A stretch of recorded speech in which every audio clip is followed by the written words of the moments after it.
In a rematch of the game that snapped Wisconsin-Whitewater's 46-game winning streak last year, Buffalo State was looking to pull off another upset and extend their own winning streak of 6 games. However, it was the Warhawks who made the first statement with a 61-yard return by Marcus McClin on the opening kickoff.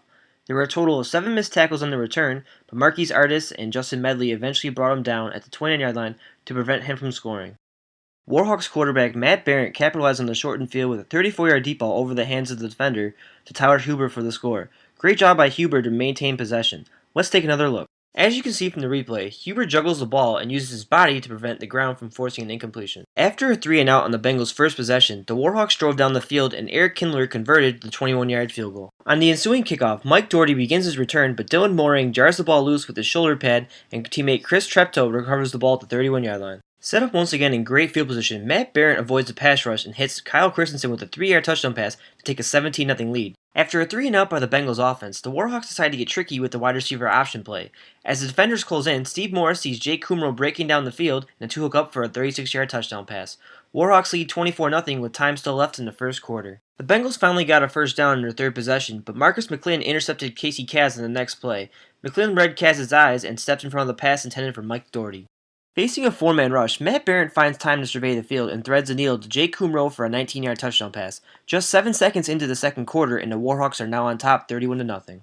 The Bengals finally get on the scoreboard with a 2-yard touchdown pass from Casey Kaz to Mike Doherty to cut the lead to 31-7. Unfortunately, this would be the lone highlight of the day for Kaz.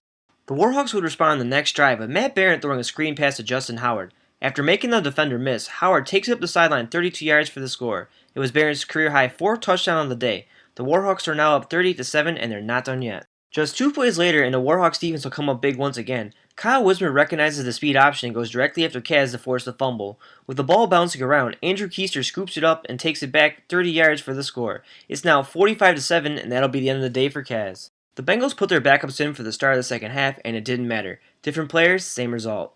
Joe Oka gets stripped by Michael Bratchett, and Zach Nellis recovers it for a 37-yard score.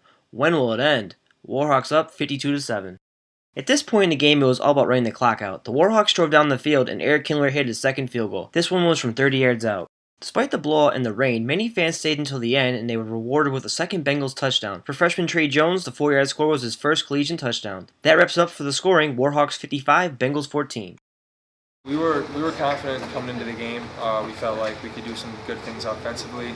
Our game plan kind of changed quick, being down early, but wasn't enjoyable to watch. I'm sitting here, thinking about things that we could have done differently, and it's just frustrating at this point.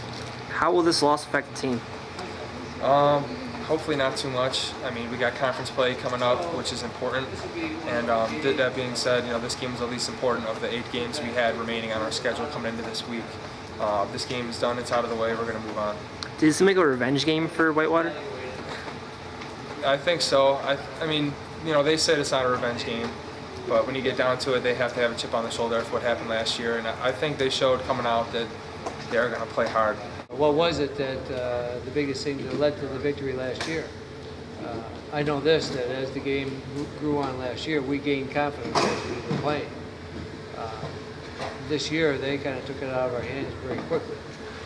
And we just, for whatever reason, didn't make plays when we needed to keep drives moving and doing those types of things, to keep them off the field.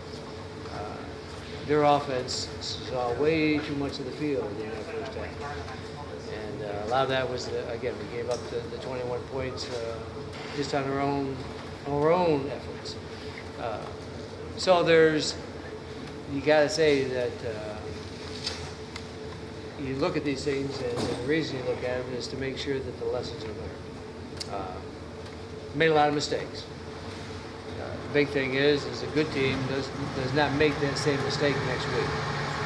So we will find out whether we're just an okay team, a good team, or have the potential to be better. So one of the great things about this sport, at least now, we get another game to play. And that's going to be the best medicine for us, is to play another game. So we've got to see what happens next week.